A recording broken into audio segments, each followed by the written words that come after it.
when I look at you, I don't see your mistakes. Maybe that's the real punk rock. You die, I die. You got life! Cowcut. Synthetic cowcut. He's flying. Scooby-Doo-Doo. Are you watching closely?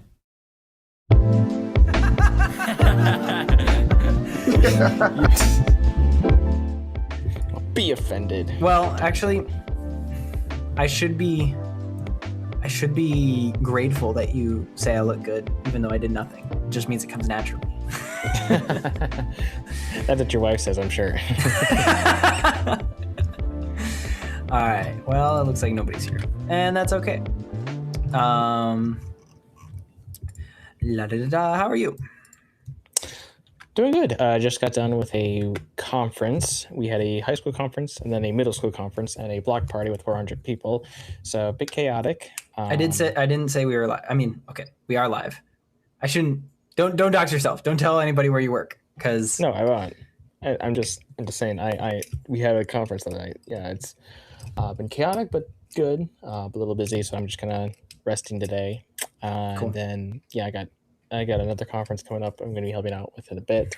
A couple weeks, it's going to be even bigger and crazier and funner. But that's going to be kind of like the big last hurrah. So internships starting to kind of wind down. Cool. But there's no. All good. Doing pretty good though. Otherwise. Oh, Zach is nobody. Dude, that's a reference to the thing we watched. Actually, it's not, because it wasn't in the Odyssey. But yeah, I was gonna couldn't include the nobody joke. I was gonna go watch it on Saturday, but I was tired. I was like, I don't want to. I'm too tired. I'm too tired. Oh, that's okay. We saw it on Thursday. Okay. I didn't really try to read too much of your review on it because I kind of saw it on Thursday. You and I were gonna do an episode on it. Oh, he's really lagging. Oh, sorry. Okay, that's fine. We'll figure it out. We saw it on Thursday. We really liked it. Don't know why it's getting hate. I understand why it's not some people's cup of tea, but you and I were going to do an episode on it today. And then I was like, oh wait, it's a Nolan movie. So we can't do that. So we will do that maybe next week, maybe week after, depending on what Zach and Josh's availability is. You're usually available unless you're coming home after the internship, but we'll see what that looks like.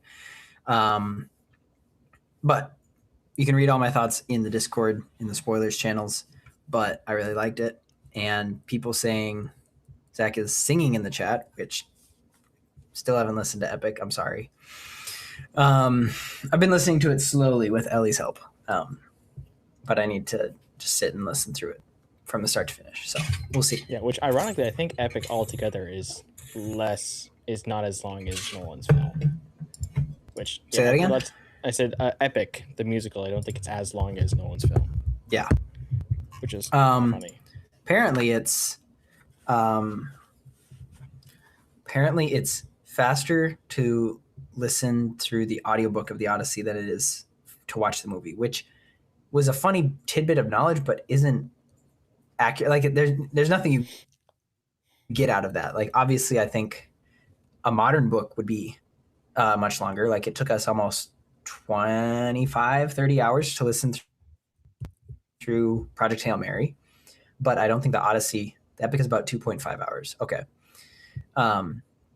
But the Odyssey itself was written 3,000 years ago. So it doesn't really need to be a 300, 400 page book. And maybe that's just how the person read it in whatever audiobook they were listening to.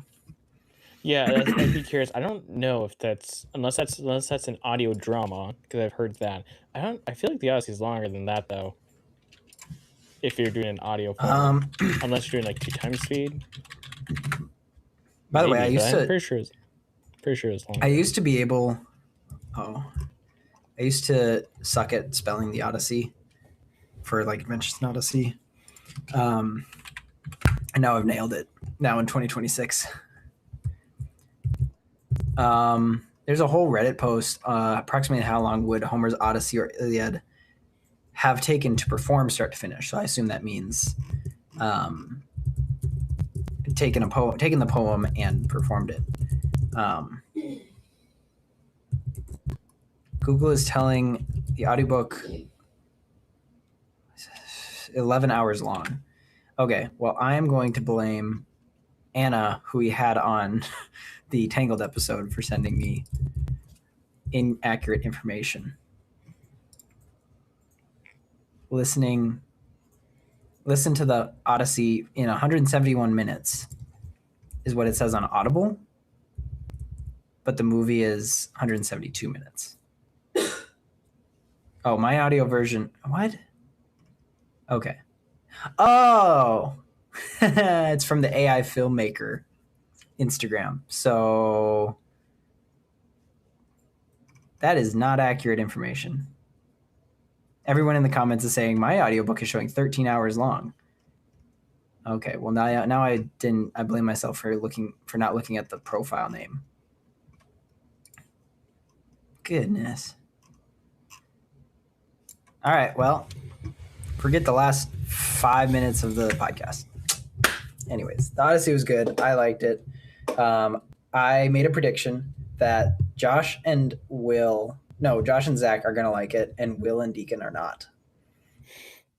I don't know. I'm hearing lots of conflicting. Those are the type of people who seem to be dividing. I'm hearing very conflicting things about it, and I don't know. I am curious to see how it's going to go. Yeah, it'll be curious. Okay. I think one thing too is I generally don't like the very, very, very long Nolan films in general. That's just generally not my cup of tea. But I'm just very curious to see his interpretation of the more mythological elements of it. I'm very curious to see what he does with that and how mythological it actually is, or if it's more of the explanation thing that he goes for. So I don't know. And we'll talk about it more in the episode that when it comes. But I think I said that it's, in my opinion, Nolan's best movie since Interstellar. Now, Interstellar came out in 2014. Dunkirk, I never really clicked with in 2017. Tenet, I understand a lot of people don't like it. I love it, but that's personal opinion. Oppenheimer, a lot of people loved it, but I didn't love it. And now the Odyssey is still divisive. So I don't know where I'm mixing and matching people's opinions versus my opinions. But I think that people saying it's the worst movie ever is absurdly out of context, and I don't think it was bad. People may say maybe didn't vibe with it, but I don't think it was bad. Yeah, I don't know. I don't like the I'm suspicious of the critic glazing, you could say. How like it's the best thing ever, best thing, 10 out of 10. I'm like, that's giving me a little pause. But I'm also not like the whole like, oh my gosh, he cast a black woman as Helen of Troy, which yes, I don't agree with that. But also, I don't think she's probably in that much. So I don't know. Again, We'll see. Ellie noted that she wanted to see it again after like 2 days, and that's telling, at least for how we saw it. Like we thought it was electric. We thought it was fun, and I don't know. We'll see as more of it comes out. I'm curious. 2026. Let's see how much it's earned. The Odyssey is already number 13 in the year, making 260 million worldwide. It's made more than Disclosure Day already. I don't think it's going to make $1 billion. That would top Super Mario Galaxy, Michael, and Toy Story 5. I'm surprised Toy Story 5 hasn't blown through the roof. It's hard to tell with looking at the 2026 worldwide box office that like what it actually is valued, because especially movies that come in at the end of the year, like Avatar last year, if you just looked at that in December, it'd be like not a lot compared to the movies that have maybe run and re-released throughout the year. Like Project Hail Mary is re-releasing in IMAX for like a weekend, and that's going to bump up its numbers. So it's a little bit of an odd way to clarify how popular it was and how many people saw it. I will, let's see what did 2023? I wanted to see what Oppenheimer made, because I just saved a video to my watch later that says like ranking all Nolan movies, is he washed? And I realized that me saying the best movie since Interstellar is like he hasn't had a good movie all around. Like if you don't enjoy Interstellar, something's wrong with you. I mean, not wrong with not okay. I'm digging myself into a hole. Like he had his run.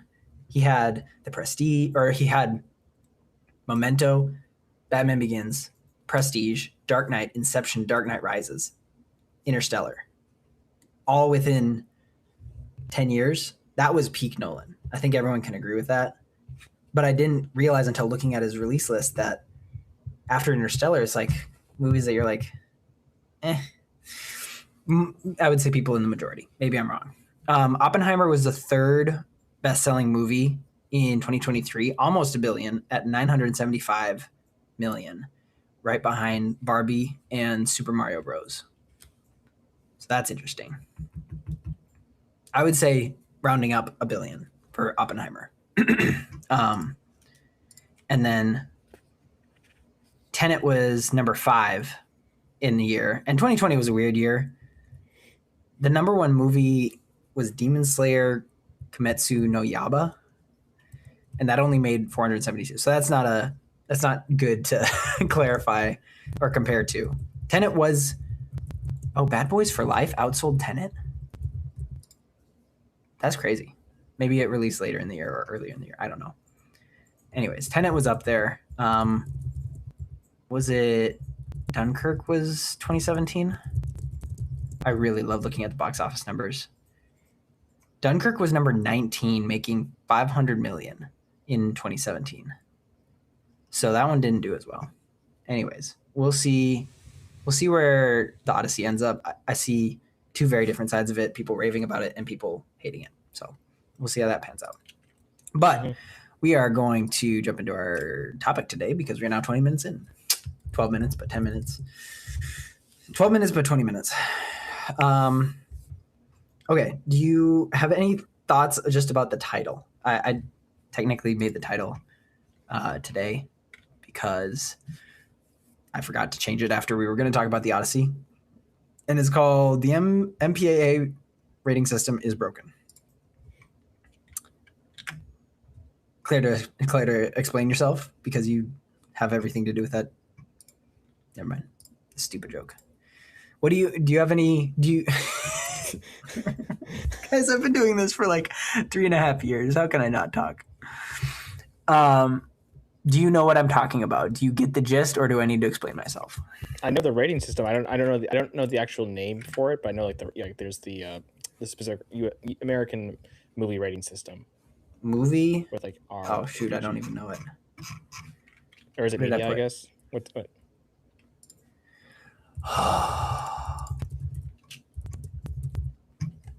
Professionals here, guys. Motion Picture Association of America. Yep. Motion Picture Association of America.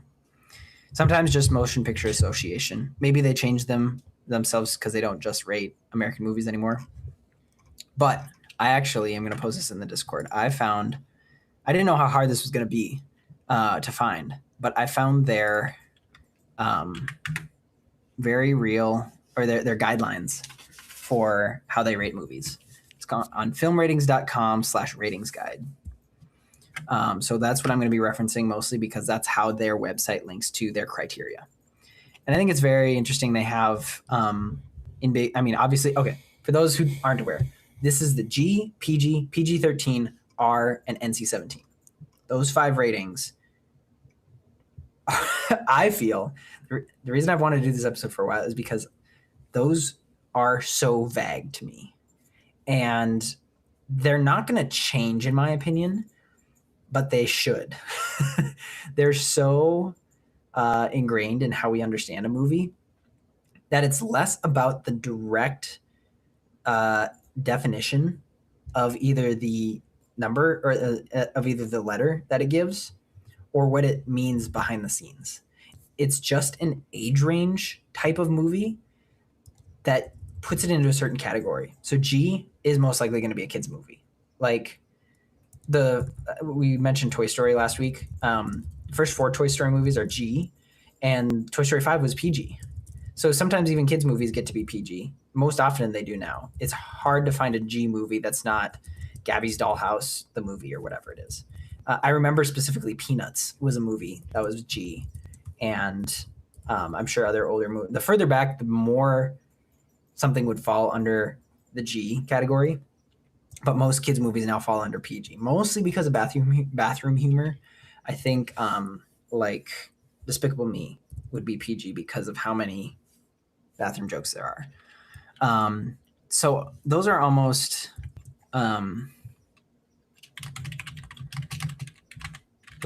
interchangeable, I would think.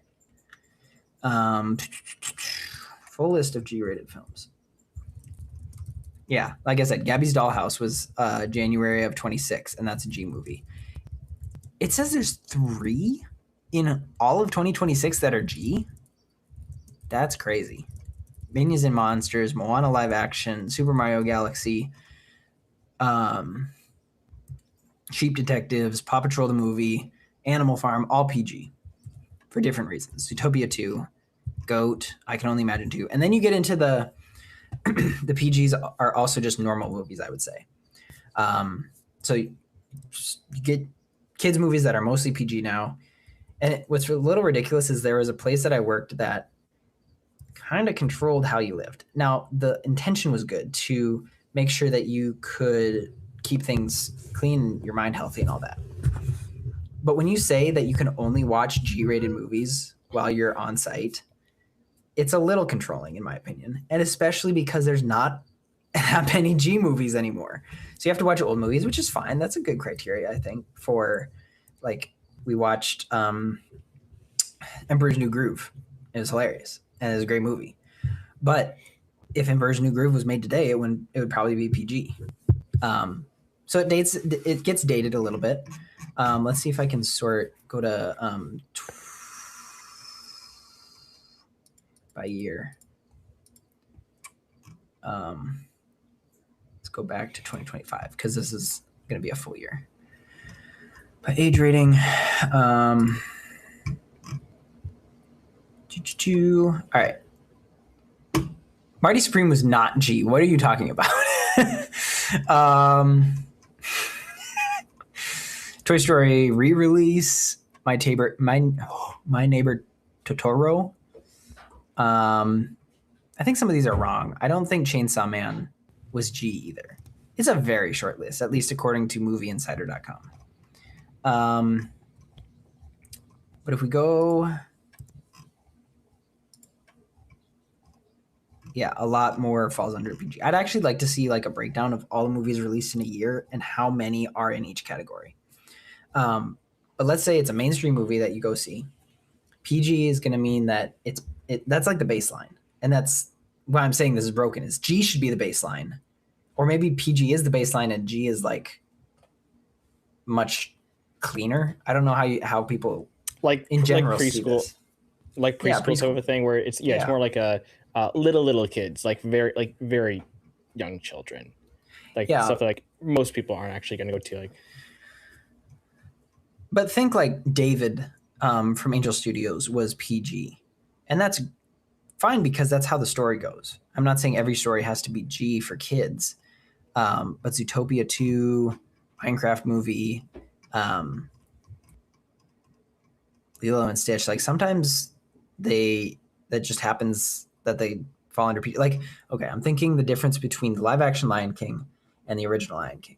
I would say because they made changes, like instead of cutting him off at fart, they made him say, I farted, whatever. No, clip that out of context. But I don't know. Oh, I could just be on IMDb.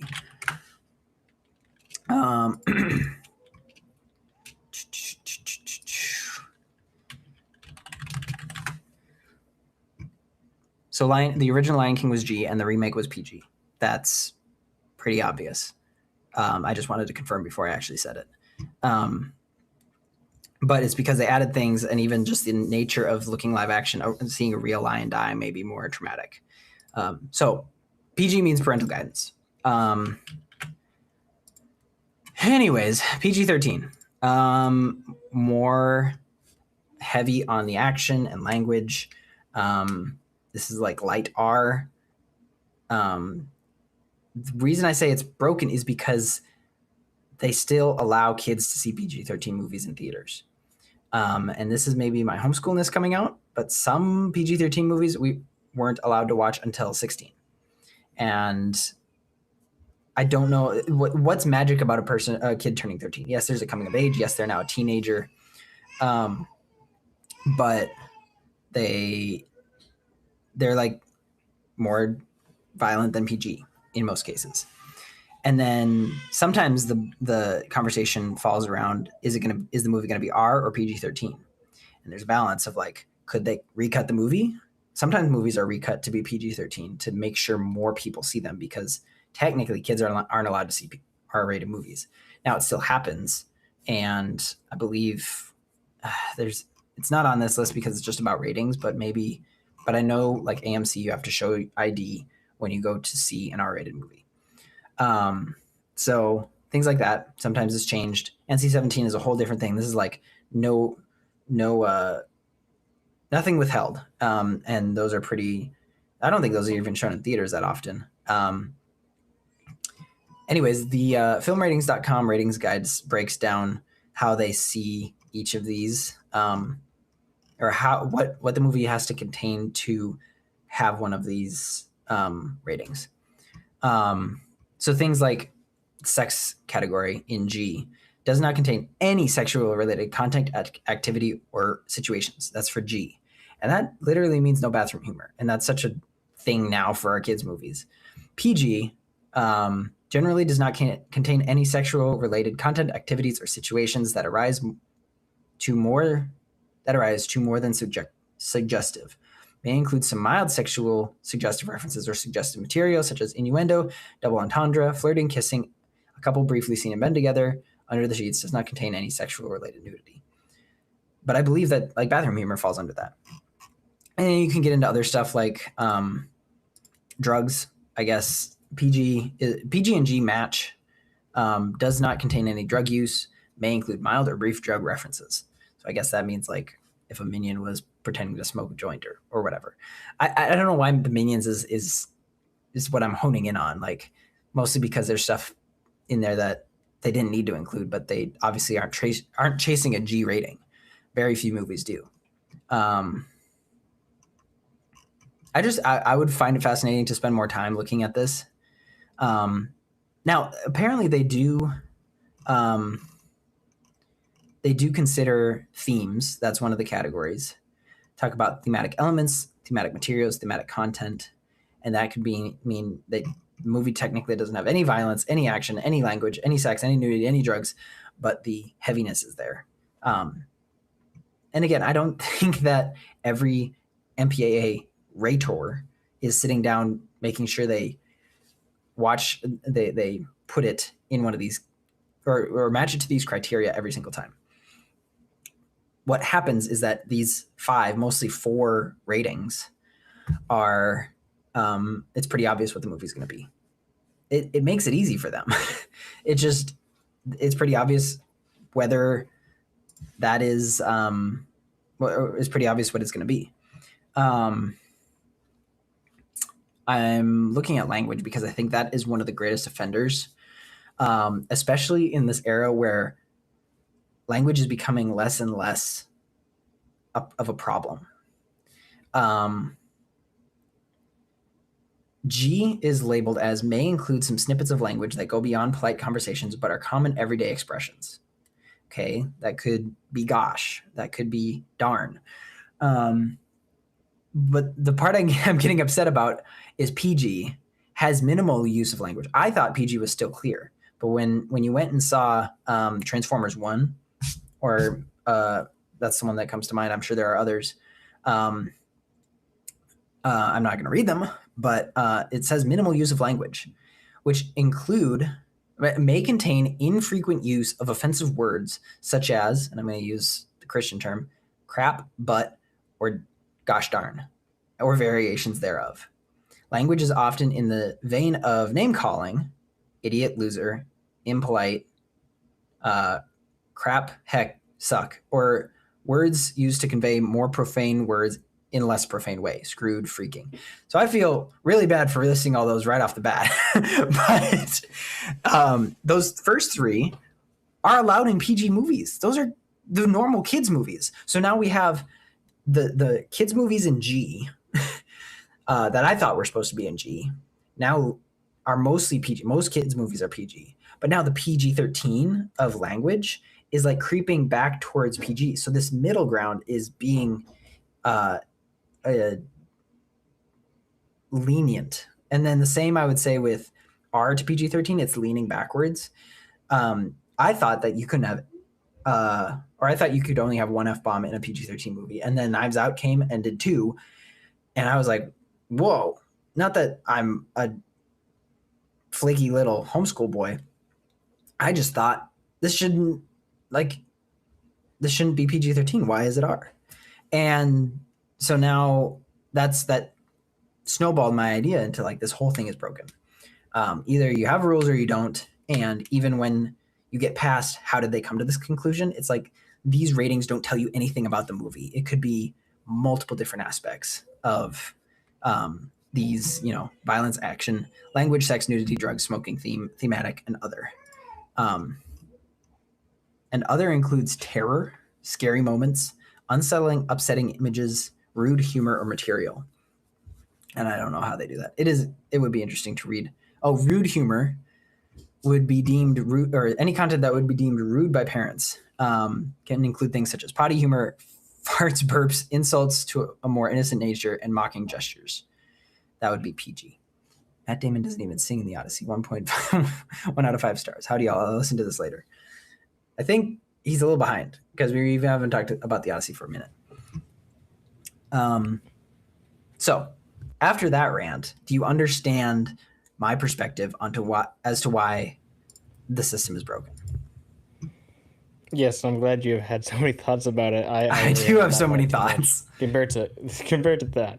I think it's interesting because one, this isn't a legal thing. Like you're not legally required to do this, but every film basically does because most theaters aren't going to put films if they don't have this rating system.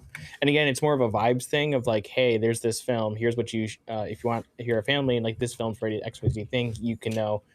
And to the degree of like saying like if it's an R-rated film, I'm not going to take any kids I'm going to have with me to that, obviously.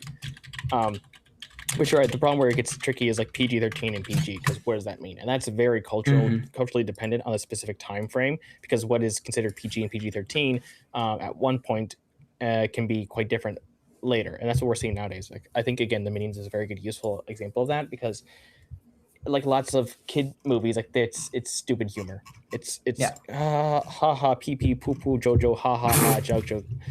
Like that, just like that. This is like that type of like silly, stupid humor that is kind of annoying in the first place. But, and because of that, like they can kind of get away with some stuff, as like a PG-13 thing. But it, which is annoying. And the other thing too is that like sometimes there's like this idea like just because it's a rated R means it's bad, which is that's kind of thing I had growing up was like rated R like that's evil stuff. Oh, we can't watch the rated R stuff. And like obviously not. Like The Passion of the Christ is rated R or probably NC-17. Honestly, I have no idea. But like for a very good reason. It's a very intense film, and that's not bad. But I think it's more for the intentions of it, and that's kind of where the rating system breaks down because this is basically saying, hey, this is suitable or not suitable for children based on these metrics. But the question is also suitable for children. There's like there's also the viewpoint of like what's the messaging of it as well. So if there's like a film that has a very bad moral message, you could say, then you could make the argument that that's not suitable for children because it's actually not good for an idea for what they're gonna view as like what's right or wrong. So like a lot of Disney films nowadays, what was the one that had the homosexual couple in it that Pixar did? Strange Worlds. Strange Worlds had that, and Lightyear had a gay kiss. But that's another thing of like morality does not line up with between us and the people who make these ratings. Yeah, which is why you often have like a third party things for like Focus on the Family or people like that who do like or what's the other one that Kids in Mind? The rating system? The Christian rating system. The ones who like the Christians who like watch the films and say whether this is good for your family or not, Christian family. It's plugged in. You said plugged in, right? Yeah, there you go, plugged in. Yeah, no, I didn't say it. Forget the name. But like, you need like third party moderators to do stuff like that because again, the system is it's geared towards and it's limited. It's useful, but yeah, it's a categorization thing, and unfortunately, as with all categories, like there's lots of leeway, especially like like there's definitely a difference between a kids film and an adult film, but Yeah. the stuff between that, it gets blurred because there's a question of what is this film being made for, who is its target audience, and for a lot of films, you want to get the widest audience you can, and that usually ends up in the PG-13 film or PG films for like Disney and stuff like that. So, but again, it gets difficult because like if you look at certain like early Disney films, they can be kind of scary, but scary doesn't necessarily mean that it's unsuitable for children as well. That's the other thing too, is that like I remember watching, was it Snow White? What was the one? There's like one Disney Little film. Mermaid was scary to me as a kid. It's very dark. Yeah, but like it's not. It's like it can be scary. Like if you think about it, like, oh my gosh, there's certain implications, but it's not necessarily unsuitable for children because children can handle a lot of stuff. Yeah. But there's also certain things that they shouldn't be shown before they're ready as well. And I think that's where like the system is a bit more better because it's not based on like scary stuff, but it's more obvious on like drug use, partial nudity, stuff like that. Yeah. But again, like the problem is just like the culture that we live in. The culture is going to define what is considered suitable for children or not. And you can have a general metric, but even then, like Minions again is like suitable for kids, I guess. But I'd rather not have that be the norm because then I hear a bunch of like 13 and 14-year-olds like saying all sorts of weird, annoying stuff. And then the other thing too is like that's just the film side of things. The other problem is that this is getting beyond the rating system, but there's also the challenge of how do you navigate children and the internet, because the internet is unfiltered, and like there's like attempts YouTube has had with like the COPA, COPPA, whatever they call it, and like having YouTube Kids, which I understand the idea, and it's definitely true that YouTube can be difficult and there's certain like age restriction limits, but that's also like kind of a limiting thing as well, and that can be mishandled. And there's been a whole bunch of controversy about that as well, because a lot of YouTubers got their start with gearing themselves towards a younger audience. So that's the thing too, is like we have a rating system that's kind of, I think, somewhat ineffective, but I still think it works for the most part, at least giving you a general idea. But it's just when it gets into the PG and PG-13 area, it's difficult. But the other question is, how are we going to try and deal with the internet? Because like that's a whole another ballpark. I think that's going to ultimately come down to more like parents learning like what is out there and how you can effectively teach your kids to be to essentially self-limit and self-master themselves for what they're going to be interacting with in the internet. It's really hard to think about how you parent in this age. The reason I say these 4/5 ratings are not enough is because there are better systems out there. Kids in Mind is a very objective, this is what's in the movie, and then gives a 1 out of 10 in violence, language, and sex. And the 10 is the most, 1 is the least. And sometimes you get a 1-1-1 movie and it's across the board. So that's one way to do it. Another is the way Plugged In does it. They have light, medium, and heavy warning for each age range: kids, teens, and adults. And this kind of relates to the Odyssey that we opened the episode with. The Odyssey is a very light R. There's 3 F-bombs and maybe an intense scene for sure, and then very graphic action that could have been cut differently if Nolan wanted to make it PG-13. Oppenheimer was very obviously R, because he chose to have Florence Pugh do her thing in that. But the Odyssey is a very light R, and Zach pointed out that the plugged-in review for the Odyssey has a heavy warning for kids, a medium warning for teens, and a medium warning for adults. So an R movie having a medium rating for teens is kind of crazy. And it proves that there's some in between. These aren't enough to tell us enough about the movie. Now I look at the plugged in version and I see heavy, medium, medium. I'm like, I can probably take that. If it's heavy, I'm like, I'm gonna avoid that. But that could both be an R movie. Even a PG-13 movie, let's go the opposite direction, could be heavy, and I'd be like, that's interesting that's a PG-13 movie. I probably don't want to see that either. But then you could have maybe even a medium light. This is just how I would read them for a PG-13 movie. It's there's so much nuance that I feel like needs to be explored, and the PG-13 and R are a little stupid. I also think that having PG-13, okay, I understand the definition of G being general, PG parental guidance, PG-13 parental guidance for under 13. Is that what it means? Wait a second. For 13 and up? Some material may be inappropriate for children under 13. That's how it happens. Or that's how it... Man, there's actually a lot of definitions on this website. I'm fascinated that I found this, and I found it too late. Anyways, so use other categories to figure out what this movie is like before seeing it. Obviously, you don't want to see the movie before seeing it because that doesn't exist.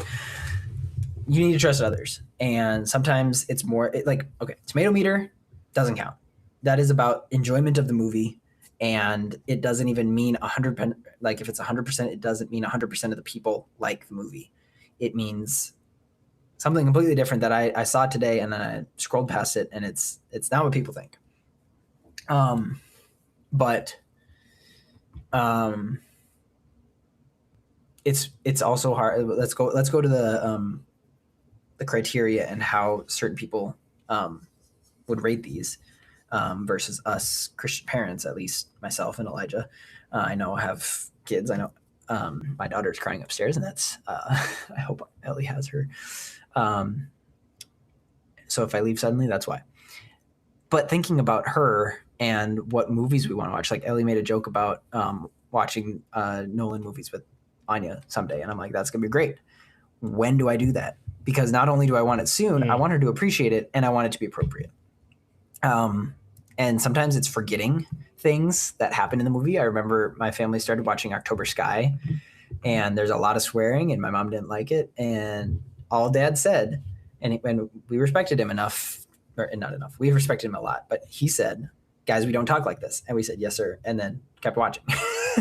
So that's one way to do it. And I think a lot of parenting podcasts, people who are smarter than I would say that you should be comfortable pausing a movie and having not difficult conversations, but real conversations. You don't need to wait till it's done.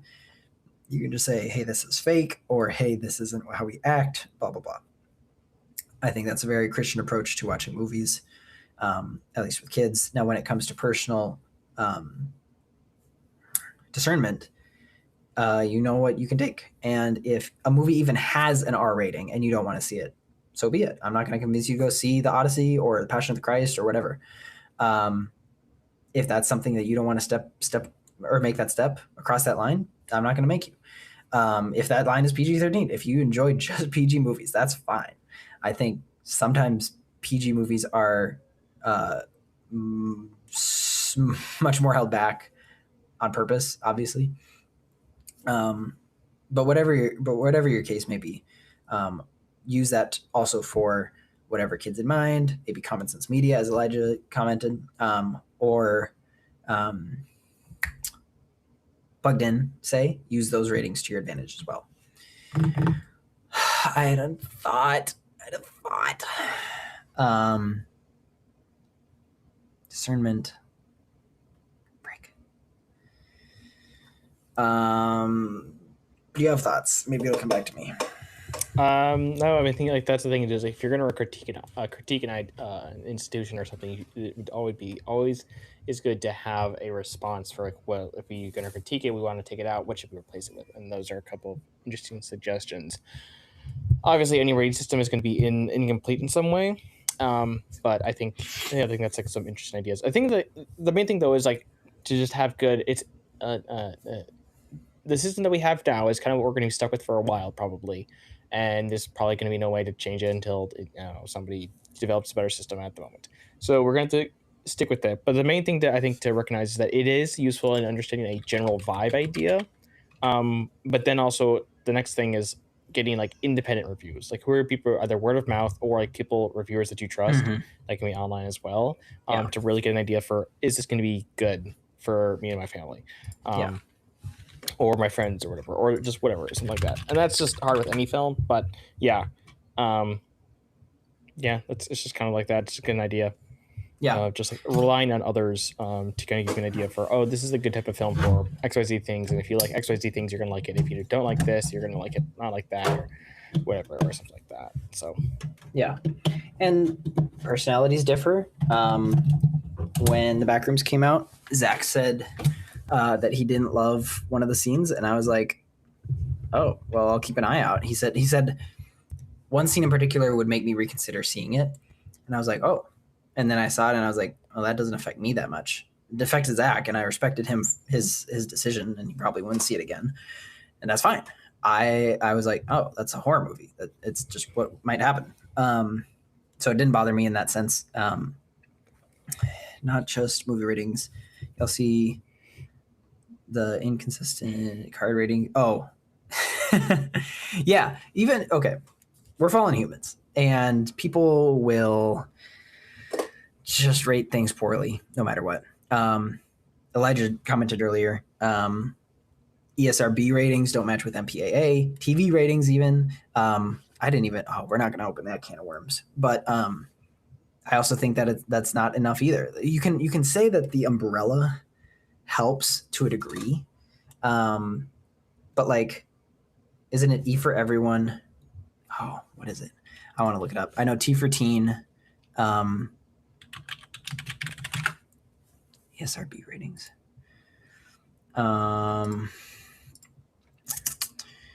Rating pending, everyone 10 plus, teen, mature, 17 plus, and adults only. They used to have an early childhood rating before that was retired in 2018, and it would just receive an E rating. So this is a little different, and maybe it has to also do with the ability to play a game.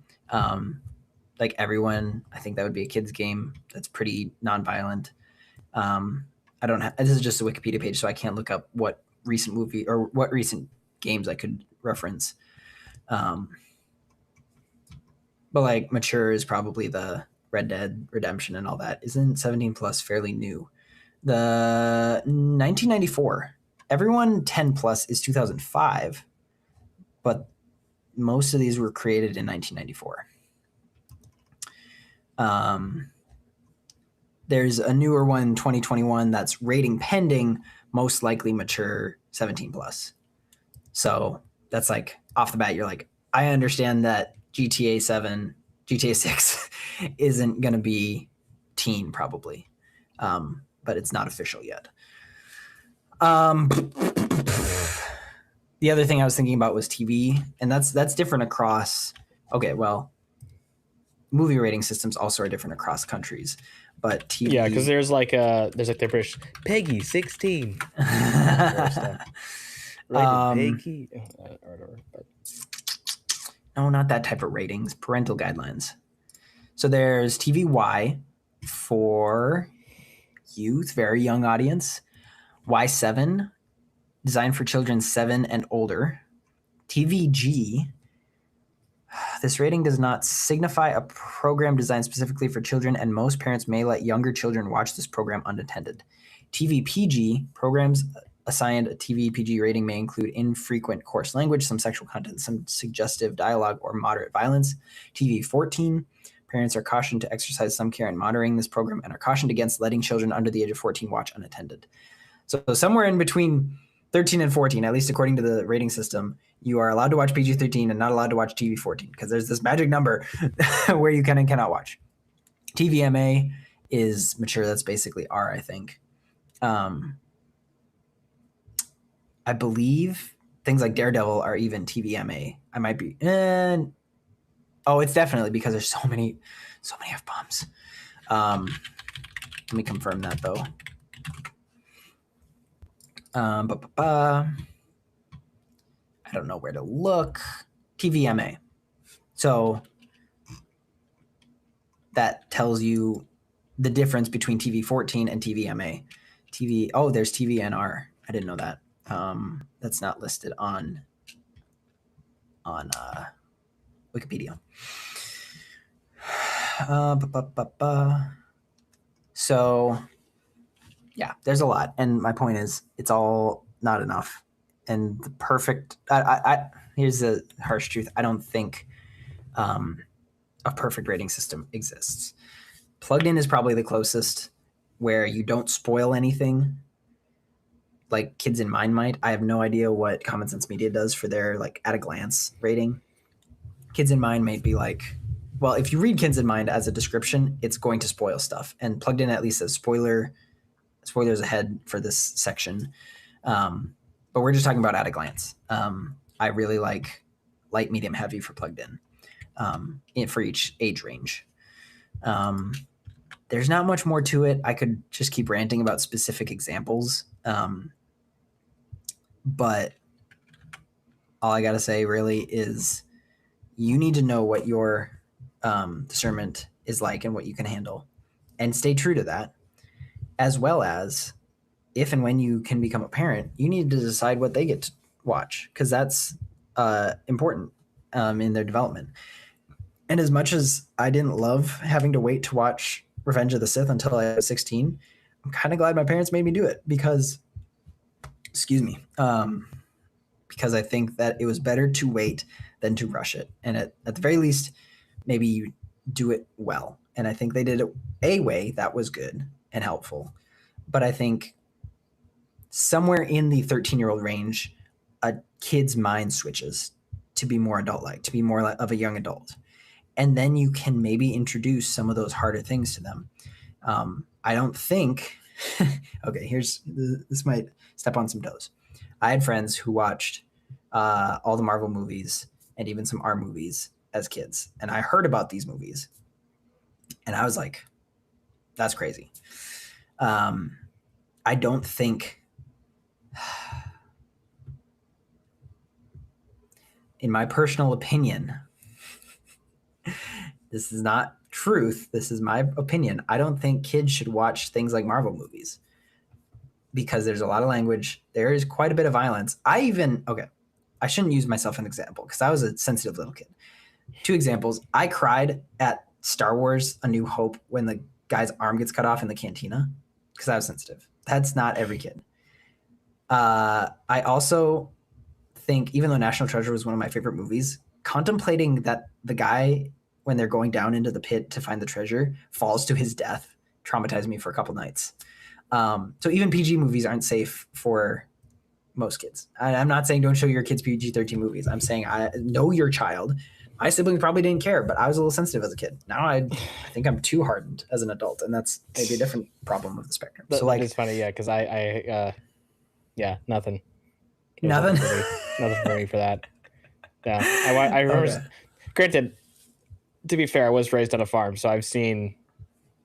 Sure, things. That's different. So yeah, I'm sure that does affect the outlook on things, but yeah, that's a unique way to grow up. Daddy, what's wrong with the dog? He's going to sleep. That's an exaggeration, but it's not necessarily far off from the truth per se.